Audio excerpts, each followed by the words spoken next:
So I know everybody in attendance here today is aware of what proactive disclosure means, the routine and systematic publication of government information without waiting for citizens to have to submit formal freedom of information or access to information requests.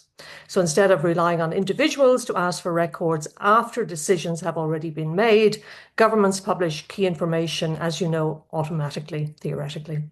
That can include contracts, ministerial expenses, policy papers, data sets, meeting records, and so on. And in modern democratic governance, proactive disclosure is increasingly viewed not as an optional administrative exercise, but as a core component of accountability, public trust, and institutional legitimacy. It's not just an element of open government, it goes to its core, to its DNA, because something that is open, is visible, it's accessible, and it is capable of being engaged with. So that's the theory. The practice, as you also know, lags a little behind, which is why this push for best practice guidelines has arisen and why you are being asked to make your contribution. In my few words today, I want to share my thoughts on my experience of how administrations deal both with freedom of information regimes and proactive disclosure, based on, as Alessandro said, my time as a political journalist and then Irish Ombudsman and Freedom of Information Commissioner and European Ombudsman. In other words, I spent 40 years trying to get information about governments and from governments, so I do have a lot of experience. So I think it's useful to begin with a reflection on why this matters. Sometimes these discussions are very abstract. We talk about how it's our information, about a citizen's right to take part meaningfully in the life of the state through accessing the information that the state holds. And I often speak like that myself. We talk about accountability and transparency, and we use other words that risk losing their potency, losing their power if they are used without reference to concrete evidence of why they are important. And not just to the interests of the citizen, but also sometimes to the separate interests of a government. And it is that second part that occasionally gets forgotten. I believe that if governments, at least those with an interest in governing well and providing good lives for their citizens to the best of their ability, which is, after all, the definition of government, were persuaded that transparency, whether through FOI or proactive disclosure, will actually help them to do that job better, they would be more willing to do what theoretically and legally they are supposed to do: share the information about the state with the people of the state. They need to know that in doing so, it's a win-win situation and not an exercise in shaming, as some of them see it, or in excessive interference and intrusion. Now, I don't say that this is easy. Neither governments nor the people that they serve are perfect. Political agendas are not always pure, and neither are the agendas at times of those seeking access to information that the state holds. Citizens fear corruption, wasteful or inappropriate spending. Governments fear project or other delays provoked by an interfering civil society or other organization, or information being misunderstood and misused to everyone's detriment. The challenge is to find an equilibrium of trust so that outcomes are enhanced and not undermined. And that is something that must be kept in mind as these guidelines are discussed and executed. Because reluctance towards proactive disclosure is not limited to authoritarian states. Even mature democracies often struggle with transparency. Governments of all political orientations may support openness rhetorically, as I've said, while resisting disclosure in practice once transparency creates political inconvenience. This reflects an enduring tension within democratic governance. Governments are expected to be both effective and accountable, but openness can sometimes, they feel, complicate political management and administrative control, and that is where the balance issue comes in. So I'd like to give you two examples that influence my own thinking around this.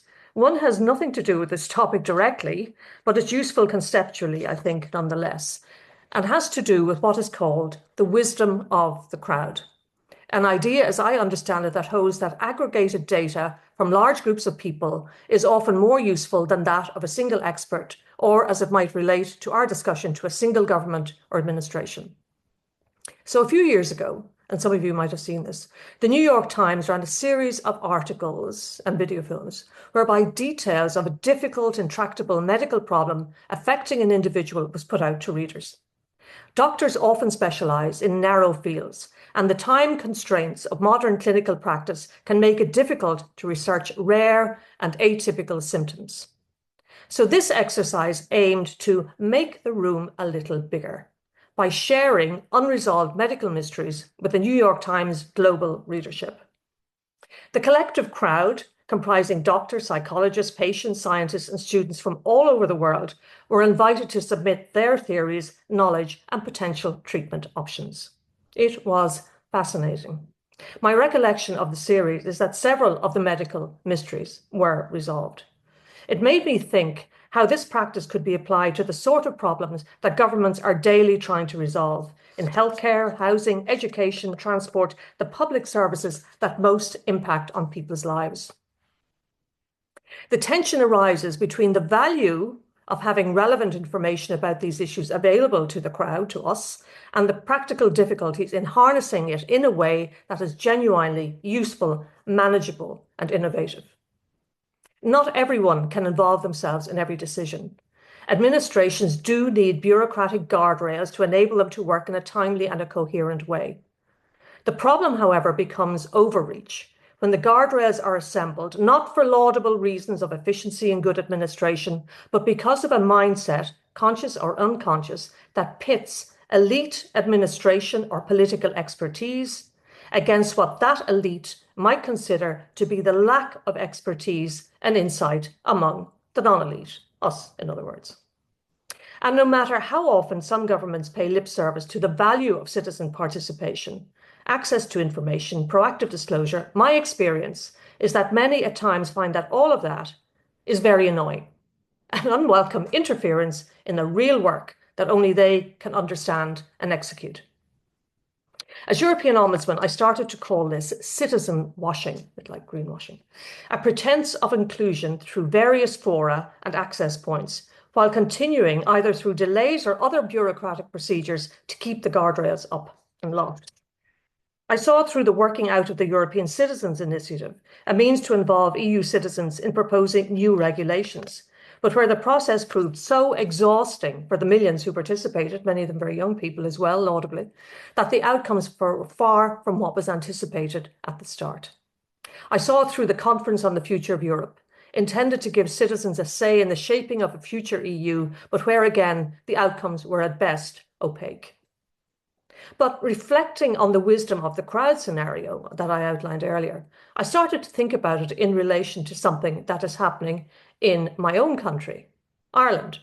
And that is the very long-awaited and very over-budget project to build a national children's hospital, replacing a fragmented system that no longer caters to the needs of today's Irish children. Originally, the hospital was expected to cost about €650 million and to open around 2022. That's 4 years ago.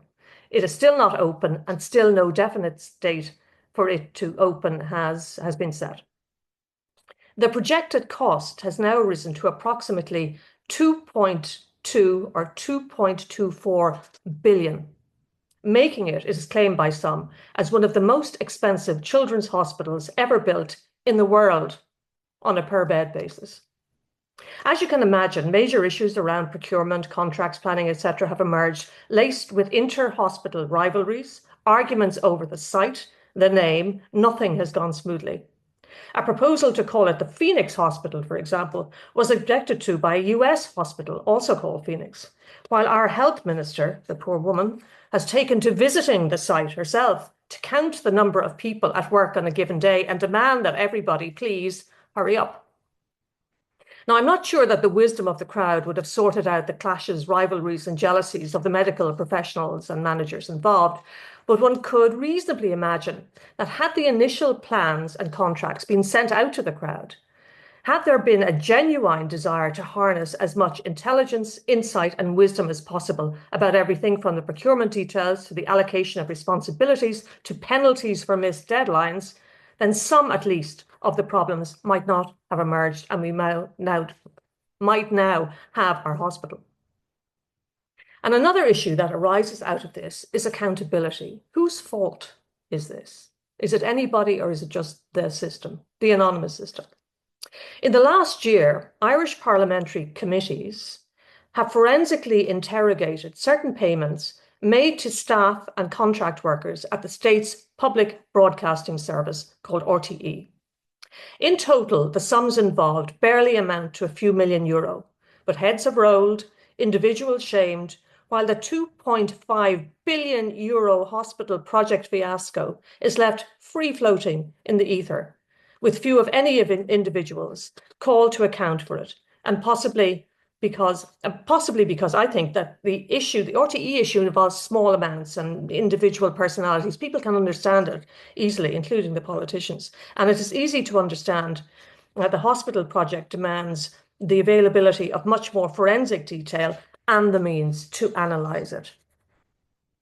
So I'm sure many of you can point to similar instances in your own countries. And it makes me wonder if one of the principles that needs to be advanced through this exercise is that governments conduct a wisdom of the crowd exercise of critical public service or other projects before they set off on a trajectory that may not end well.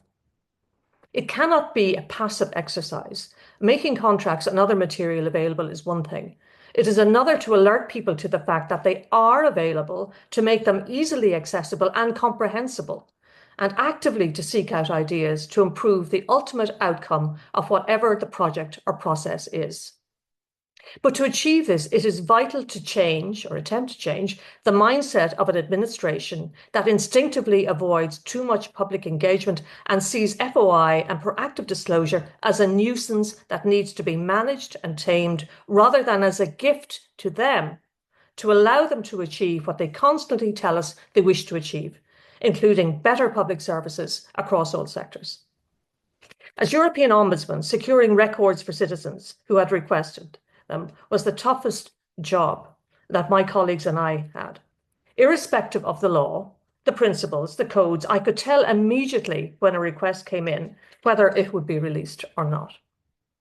Anything that touched on the tiniest bit of political sensitivity was destined to be delayed, refused, heavily redacted, regardless of the legal grounds for release. On 2 occasions, the European Court of Justice agreed with my interpretation of the access law in relation to requests of significant public interest.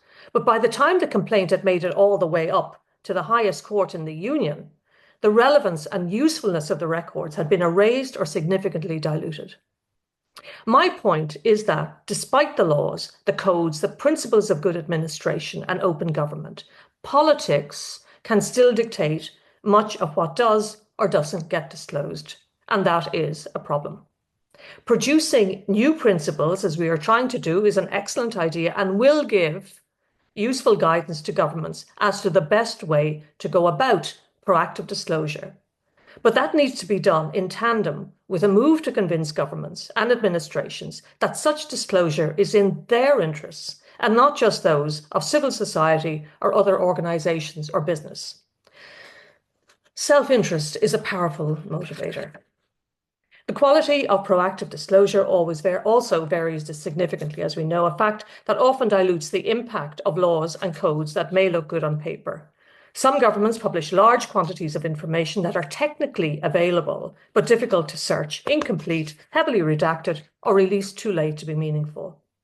Genuine transparency requires more than document dumping. Information must be accessible, timely, understandable, and usable. A transparent government is not necessarily a perfect government. Mistakes, disagreements, and policy failure will still occur. However, proactive disclosure makes it more difficult for institutions to conceal those failures indefinitely. In doing so, it supports democratic accountability, strengthens public trust, reduces corruption risks, and empowers citizens to participate more meaningfully in public life. The latter point is crucial, but will be transformative only if governments are persuaded of the benefits in them of doing so. Now, before I finish, I want to say a word about AI and its capacity to access and analyze unimaginably large amounts of information. The New York Times wisdom of the crowds exercise in relation to medical diagnosis that I spoke of earlier took place before the new AI, so-called large language models, I think that's the expression, were made available to the public. Might the same or better results been found if they had been used? Where will AI figure in this work on access and proactive disclosure? Already it is giving access to information and layers of analysis in volumes unimaginable just a few years ago, even a year ago. What impact will that have on administrations? What impact will it have on the capacity of civil society and of citizens to influence? As you go forward with this work, it is something I suggest that very much needs to be factored into your thinking. So thank you for listening and the very best of luck with all of your work.